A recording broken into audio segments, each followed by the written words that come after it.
Welcome to IQ knowledge. So guys, आज की इस वीडियो में आज हम लोग 100% एक्यूरेट आंसर की के साथ RRB JEE एग्ज़ाम जो हुआ 17 दिसंबर, आज के जो एग्ज़ाम हुआ उसके सभी शिफ्ट के सभी VVI प्रश्नों को जानेंगे।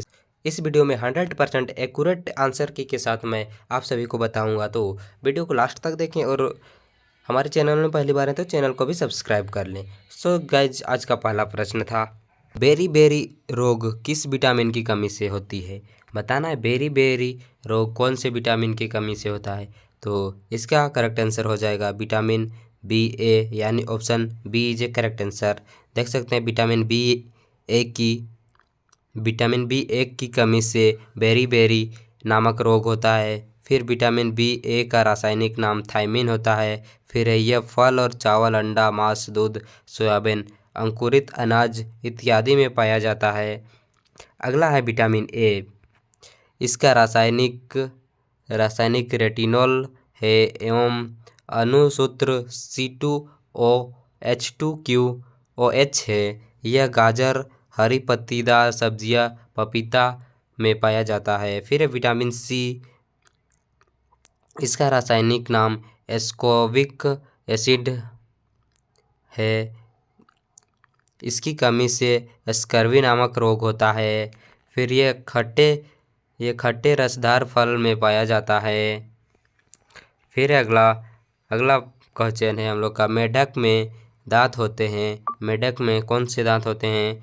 तो इसका करेक्ट आंसर हो जाएगा होमोडोट होते हैं। Option number A is correct answer. फिर है देख सकते हैं मेढक में होमोडोट्स होते हैं और छिपकली और मेढक के दांत एक ही प्रकार के होते हैं, इसीलिए इसे होमोडोट कहते हैं। अगला है, स्टार्च में क्या संबंधित है? तो स्टार्च में ग्लूकोज संबंधित है। देख सकते हैं स्टार्च से संबंधित ग्लूकोज है। इसका रासायनिक सूत्र C6H12O6 होता है। देख सकते हैं ग्लूकोज मिलने से माल्टोज बनता है। फिर है ग्लूकोज प्लस फ्रुक्टोज बनने से सुक्रोज बनता है। फिर अगला, ग्लूकोज प्लस गैलेक्टोज मिलने से लैक्टोज बनता है। गैलेक्टोज यह कार्बोहाइड्रेट का सबसे तरल अवस्था है। अगला है, दांत का शिखर बना होता है। दांत का शिखर किससे बना होता है? तो इसका करेक्ट आंसर हो जाएगा ऑप्शन नंबर C, डेंटिन से बना होता है दांत का शिखर। देख सकते हैं दांत के अंदर वाले भाग को डेंटिन कहते हैं। अगला प्रश्न है, स्कर्वी रोग किस विटामिन की कमी से होता है? तो यह रोग विटामिन C की कमी से होता है। Option number A is correct answer. फिर है अगला प्रश्न, पेपिसन होता है। पेपिसन क्या होता है? तो पेपिसन एक एंजाइम होता है। फिर है अगला प्रश्न हम लोग का, ग्लूकोज का ग्लाइकोज परिवर्तन यकृत में होता है, किंतु यह संग्रह होता है किसमें संग्रह होता है? तो यह संग्रह होता है C में। ऑप्शन नंबर C, यकृत तथा पेशियों में। फिर अगला प्रश्न हम लोग का, वह कौन सा तत्व है जो दंत इनिमेल को कठोर बनाता है? तो इसका राइट आंसर हो जाएगा ऑप्शन नंबर B, फ्लोरीन। फिर अगला प्रश्न हम लोग का, पित्त का मुख्य कार्य क्या है? तो पित्त का मुख्य कार्य पाचन तथा पोषण हेतु वसा का इमल्सन करना है। कोशिका का अध्ययन साइटोलॉजी कहलाता है। फिर है दूसरा पॉइंट, सर्वप्रथम कोशिका की खोज 1665 ईस्वी में रॉबर्ट हुक ने किया, किंतु इन्होंने मृतक कोशिकाओं की खोज की थी। इन्हें फादर ऑफ साइटोलॉजी कहते हैं। फिर अगला पॉइंट है, सर्वप्रथम जीवित कोशिका की खोज 1774 ईस्वी में एंटोनी वान लीeuwenhoek ने किया। इन्हें फादर ऑफ बैक्टीरियोलॉजी कहते हैं। रॉबर्ट ब्राउन ने 1881 में कोशिका के अंदर केंद्रक का खोज किया था। फिर अगला पॉइंट, मृतक कोशिकाओं को नेफ्रोसिस कहते हैं। अगला पॉइंट, सबसे छोटी कोशिका माइक्रोप्लाज्मा की होती है। फिर अगला पॉइंट, सबसे बड़ी कोशिका शुतुरमुर्ग के अंडे की होती है। फिर अगला प्रश्न हम लोग का, नंदा देवी शिखर स्थित है। नंदा देवी शिखर कहाँ स्थित है? उत्तर प्रदेश में, हिमाचल प्रदेश में, उत्तराखंड में, जम्मू और कश्मीर में। तो इसका करेक्ट आंसर हो जाएगा option number C. Option number C Uttarakhand. Uttarakhand is a correct answer. फिर अगला प्रश्न हम लोग का, गुरु शिखर पर्वत चोटी अवस्थित है, कहाँ अवस्थित है? ऑप्शन ए में है उत्तर प्रदेश, ऑप्शन बी में हिमाचल प्रदेश, ऑप्शन सी में राजस्थान, ऑप्शन डी में हरियाणा। तो इसका करेक्ट आंसर हो जाएगा हम लोग का option number C is a correct answer, यानी Rajasthan. Rajasthan is a correct answer. फिर अगला प्रश्न हम लोग का, निम्नलिखित में से किस राज्य में दक्षिण पश्चिम मानसून से वर्षा नहीं होती है? तो इसका ऑप्शन ए में है तमिलनाडु, ऑप्शन बी में केरल, ऑप्शन सी में महाराष्ट्र, ऑप्शन डी में गुजरात।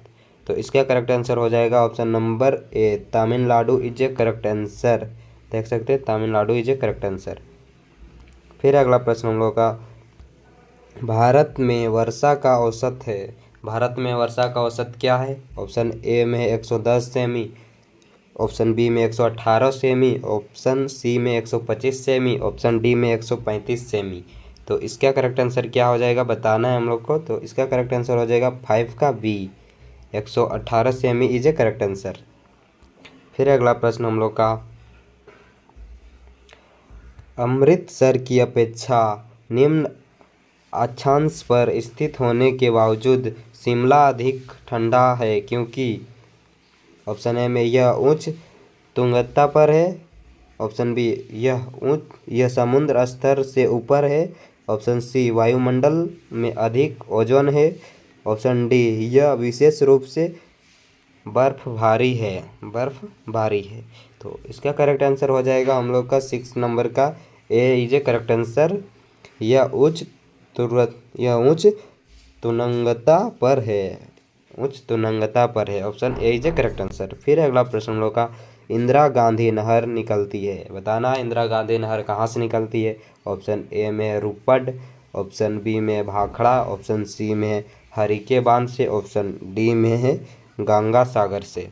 तो इसका करेक्ट आंसर हो जाएगा ऑप्शन नंबर सी, हरिके बांध से। हरिके बांध is a correct answer, option number C is a correct answer. फिर अगला प्रश्न हम लोग का, कृष्ण नदी का उद्गम स्थल किसके समीप है? बताना है कृष्ण नदी का उद्गम स्थल किसके समीप है? ऑप्शन ए में है कालाघाट, ऑप्शन बी में है महाबलेश्वर, ऑप्शन सी में है अमरनाथ, ऑप्शन डी में है तुला क्षेत्र। तो इसका करेक्ट आंसर हो जाएगा हम लोग का option number B is a correct answer, यानी Mahabaleshwar is a correct answer. फिर अगला प्रश्न हम लोग का, अगला प्रश्न है, तवा किसकी सहायक नदी है? बताना है तवा किसकी सहायक नदी है? ऑप्शन ए में गोदावरी, ऑप्शन बी में कृष्णा, ऑप्शन सी में नर्मदा, ऑप्शन डी में यमुना। तो इसका करेक्ट आंसर हो जाएगा हम लोग का Narmada, option C is a correct answer. फिर अगला प्रश्न हम लोग का, गंगा एवं ब्रह्मपुत्र की संयुक्त जलधारा किस नाम से जानी जाती है? बताना है गंगा और ब्रह्मपुत्र नदी की जो संयुक्त धारा है वो किस नाम से जानी जाती है? तो ऑप्शन ए में है गंगाधर, ऑप्शन बी में यमुनाधर, ऑप्शन सी में सरस्वती, ऑप्शन डी में है मेघना। तो इसका करेक्ट आंसर हो जाएगा मेघना, option D is a correct answer. फिर अगला प्रश्न हम लोग का, देख सकते हैं काफ़ी इंपॉर्टेंट क्वेश्चन है जो आरआरबी, आरपीएफ ये सब में बार बार पूछा जाता है। तो आप लोग अच्छे से देखते जाइएगा और चैनल में पहली बार होंगे तो चैनल को भी सब्सक्राइब कर लीजिएगा अगर थोड़ा सा भी हेल्पफुल लगा होगा वीडियो तो। फिर अगला प्रश्न हम लोग का, भारत की लवन नदी के नाम से जानी जाती है? भारत की लवन नदी के नाम से जानी जाती है कौन? ऑप्शन ए में सतलज, ऑप्शन बी में यमुना, ऑप्शन सी में गोदावरी, ऑप्शन डी में लूनी। तो इसका करेक्ट आंसर क्या हो जाएगा? इसका करेक्ट आंसर हो जाएगा option number D, Luni is a correct answer. फिर अगला प्रश्न हम लोग का, गंगा नदी को बांग्लादेश में किस नाम से जाना जाता है? बताना है गंगा नदी को बांग्लादेश में किस नाम से जाना जाता है? ऑप्शन ए में है पद्मा, ऑप्शन बी में है यमुना, ऑप्शन सी में है होगली, ऑप्शन डी में ब्रह्मपुत्र। तो इसका करेक्ट आंसर हो जाएगा हम लोग का Padma, option A is a correct answer, Padma is a correct answer. फिर अगला प्रश्न, इंदौर के समीप स्थित जना पाव पहाड़ी स्रोत है? बताना है इसका करेक्ट आंसर क्या हो जाएगा। ऑप्शन ए में यमुना, ऑप्शन बी में गंगा, ऑप्शन सी में चंबल नदी का, ऑप्शन डी में ब्रह्मपुत्र। तो इसका करेक्ट आंसर हो जाएगा हम लोग का चंबल नदी का, option C is a correct answer.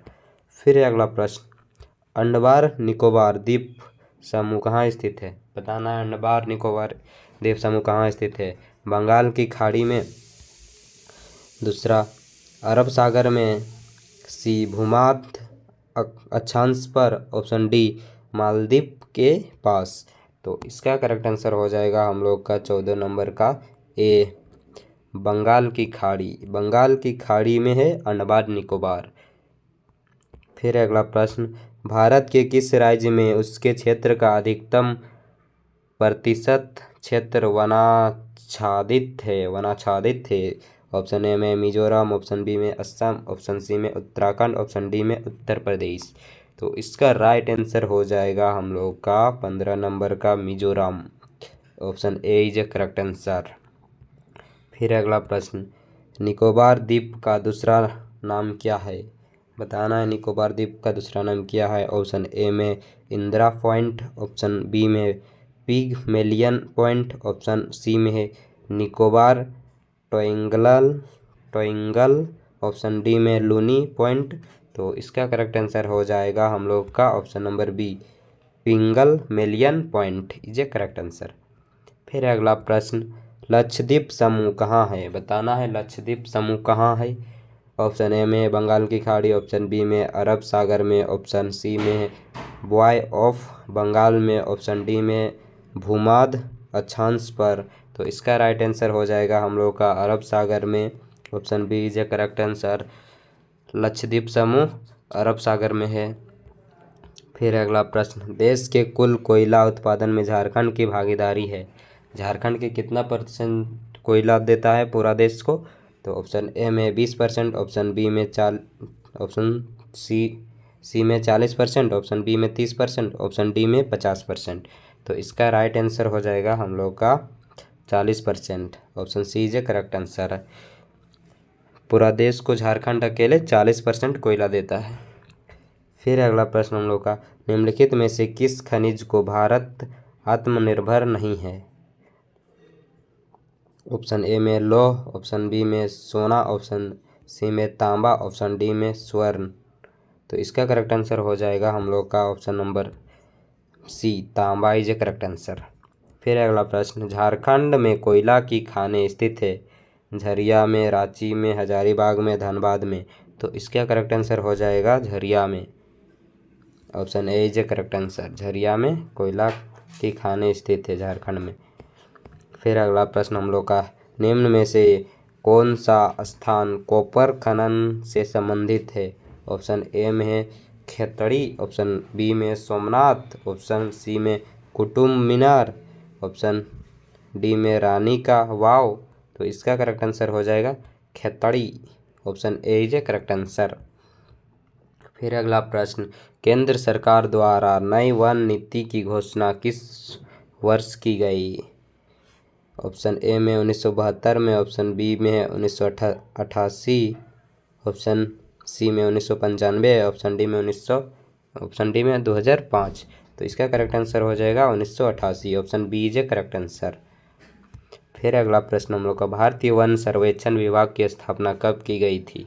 बताना है कब की गई थी। तो ऑप्शन ए में 1961, ऑप्शन बी में 1971, ऑप्शन सी में 1981, ऑप्शन डी में 1991। तो इसका करेक्ट आंसर हो जाएगा 1981, option C is a correct answer. फिर अगला प्रश्न, अरावली का उच्चतम शिखर है। अरावली का उच्चतम शिखर क्या है। ऑप्शन ए में है गुरु शिखर, ऑप्शन बी में माउंट अबू, ऑप्शन सी में अंबाजी, ऑप्शन डी में गिरनार। तो इसका करेक्ट आंसर हो जाएगा Guru Shikhar, option A is a correct answer. Aravalli का उच्चतम शिखर है गुरु शिखर। फिर अगला प्रश्न, अवस्थित पर्वत शिखर नहीं है।